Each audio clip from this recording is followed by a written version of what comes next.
osez le long terme, osez, n'oubliez pas que si vous êtes absent des marchés financiers les meilleurs jours de bourse, vous ne profiterez pas de l'avantage des actifs dits risqués par rapport aux actifs sans risque. Je suis le président d'une société de gestion qui s'appelle Ginger AM. Je gère depuis près de 30 ans sur les marchés financiers. J'ai travaillé pour la BNP, puis la compagnie financière Edmond Rothschild, et j'ai créé la société de gestion Ginger AM. Super, merci. Donc du coup, pour info, le fonds Ginger fait partie de notre portefeuille ambitieux, et également Léonard Cohen fait partie de notre comité d'investissement, donc qui se réunit une fois tous les trimestres pour un petit peu décider des portefeuilles et de l'avenir de nos portefeuilles.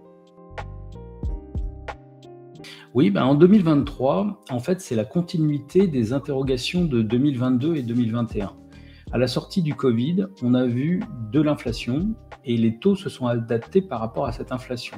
En fait, ce sont les banquiers centraux qui sont intervenus sur les marchés financiers et qui ont fait remonter les taux courts, ce qu'on appelle les taux courts. On y reviendra un peu tout à l'heure quand même.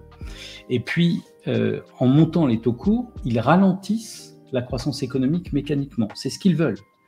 Et donc, ça fait près de 18 mois maintenant, 18-24 mois, que sur les marchés financiers, on s'attend à un ralentissement économique fort, voire une récession.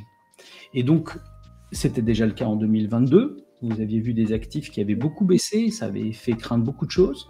Mais la fin de l'année 2022, c'était terminé avec une hausse des marchés.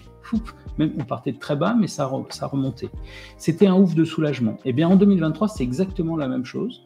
C'est-à-dire qu'en dépit des événements extraordinaires que l'on a connus en octobre, le fait que l'économie ralentisse fait que les banquiers centraux vont être moins contre la croissance économique. Ils vont arrêter de tout faire pour ralentir cette économie parce que l'inflation ralentit désormais un peu plus qu'attendu.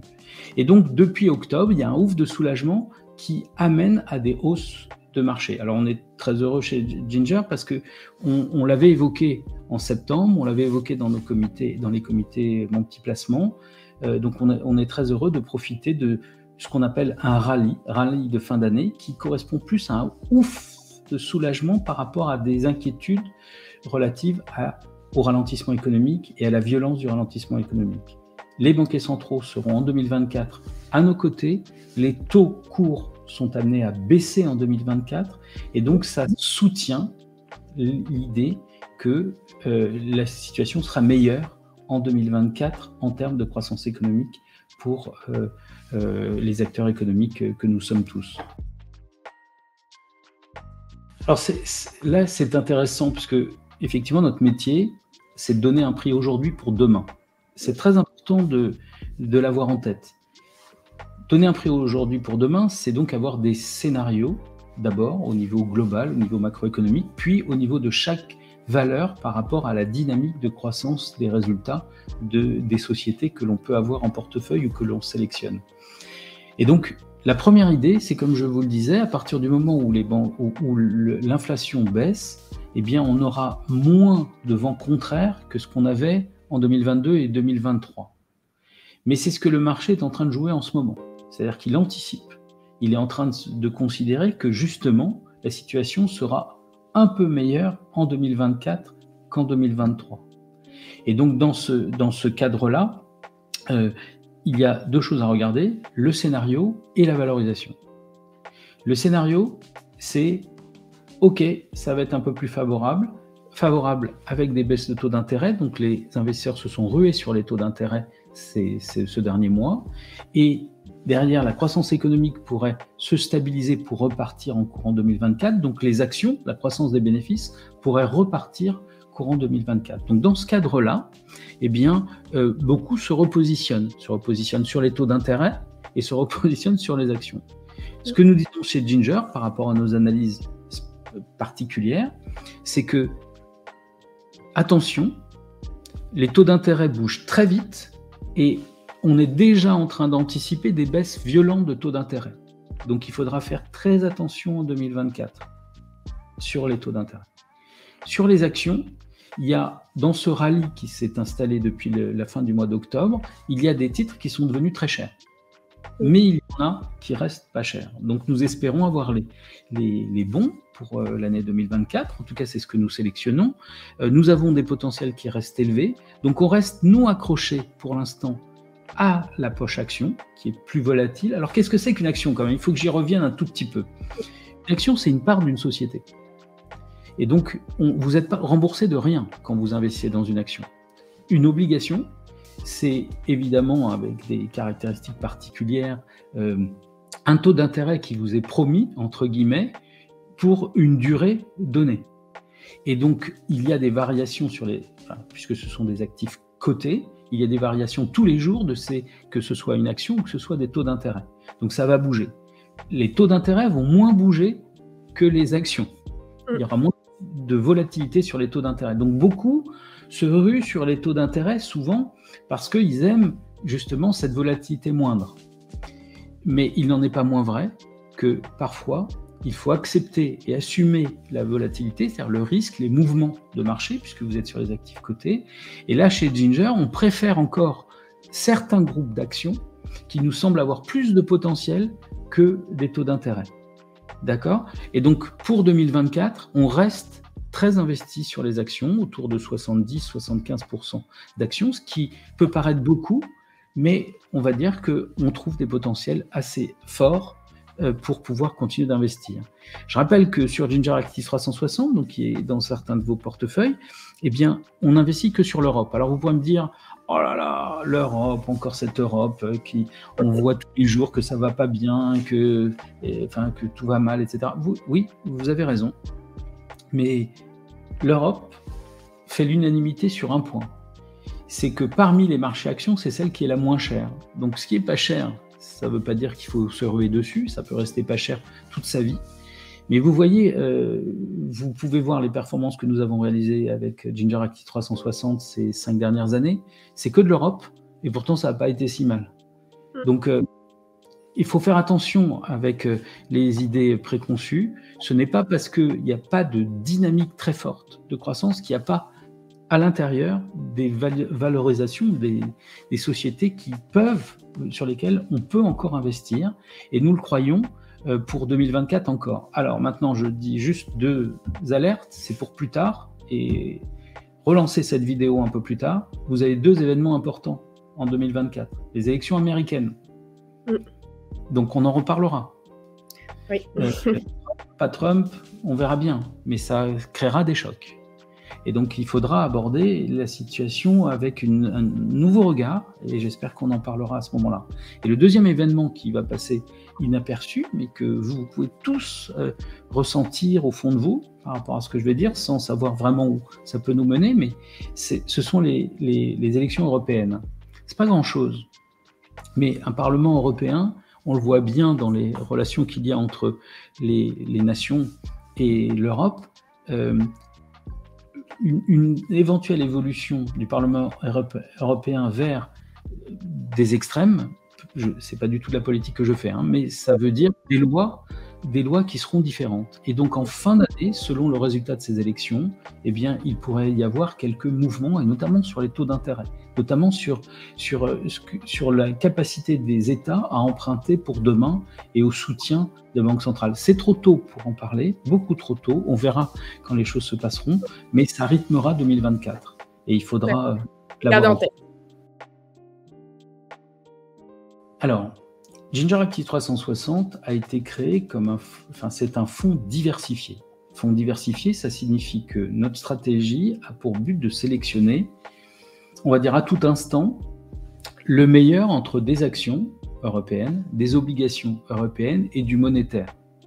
Donc, à long terme, les actions font mieux que les obligations. Donc, si on était un investisseur à très très très très long terme, on n'aurait que des actions. Mais on ne peut pas travailler comme ça, bien sûr. Si on était un investisseur très court terme, et c'est la panacée pour beaucoup qui ne veulent pas de volatilité, il n'y aurait que des obligations. Parce qu'on attend un revenu régulier. Sauf que ces 10 dernières années, on a vu des taux d'intérêt long terme toucher des niveaux négatifs. C'est-à-dire qu'il n'y a eu plus du tout de rendement, plus du tout de performance. On vient de retrouver un petit peu de rémunération dans les taux d'intérêt depuis quelques mois. Donc tant mieux, ça assoit une poche obligataire. On va dire que dans la moyenne, beaucoup aiment bien avoir entre 40 et 60% d'obligations. Chez Ginger, au moment où nous parlons, comme je le disais tout à l'heure, nous avons que 20 à 25% d'obligations au moment où nous parlons. Parce qu'il y a tous les risques que j'évoquais tout à l'heure qui peuvent se produire, et surtout en termes de valorisation, nous les trouvons à leur prix, ces taux d'intérêt, au moment où nous parlons. Nous avons encore donc 70-75% d'actions européennes, parce qu'il y a des potentiels sur les marchés de sociétés qui, pour nous, ont entre 20 et 50% de potentiel. Alors, ça ne se fait pas en un coup, ça se fait pas en un week-end, cette revalorisation. Donc, il faut pas, quand on vous dit 20 ou 50% de potentiel, c'est pas pour la semaine prochaine.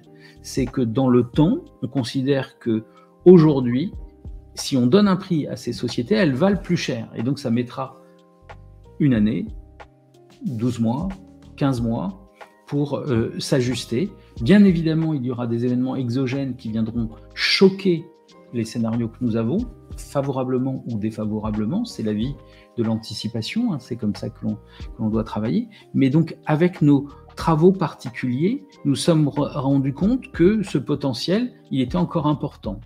Et c'est important de le dire parce que nous bougeons peu, c'est-à-dire que, à la fois en termes d'allocation, on n'est pas là pour faire des allers-retours. Regardez ce qui s'est passé cet automne et en ce début du mois de décembre. En septembre, tout le monde avait peur d'une récession. En octobre, avec les événements dramatiques, il n'y avait plus un acheteur dans le marché, les marchés ont plongé. En novembre, c'était le meilleur mois de novembre, quasiment parmi les meilleurs mois de novembre de l'histoire en finance, enfin des bourses, et qui a été capable d'acheter au mois d'octobre?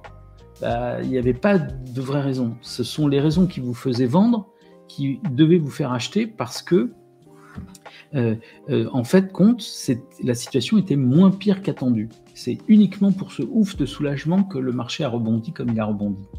Et ça veut dire quoi? Ça veut dire qu'il faut être capable d'avoir des positions stables dans les marchés financiers, ne pas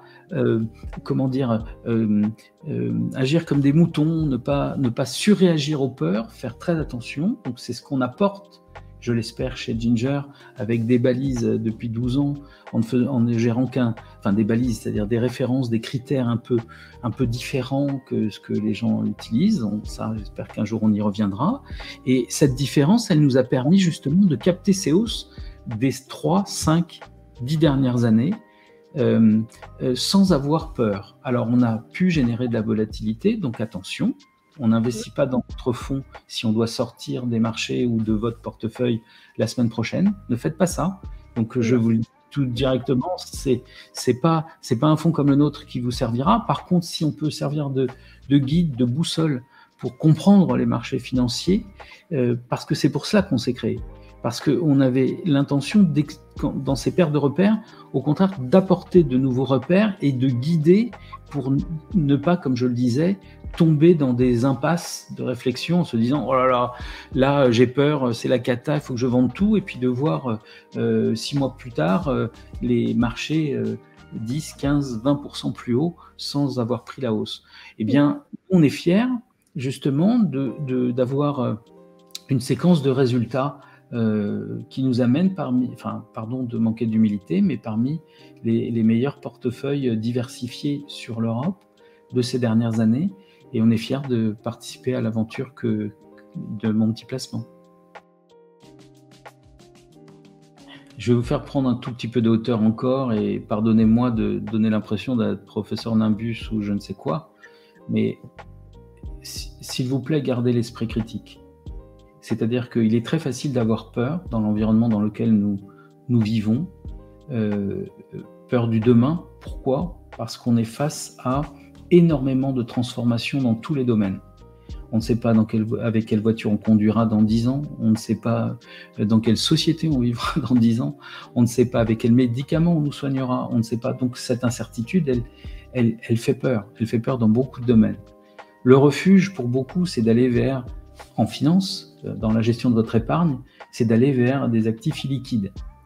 Les actifs cotés font peur, les bourses font peur parce que ça bouge trop vite, ça illustre cette incertitude et cette absence de vision pour demain.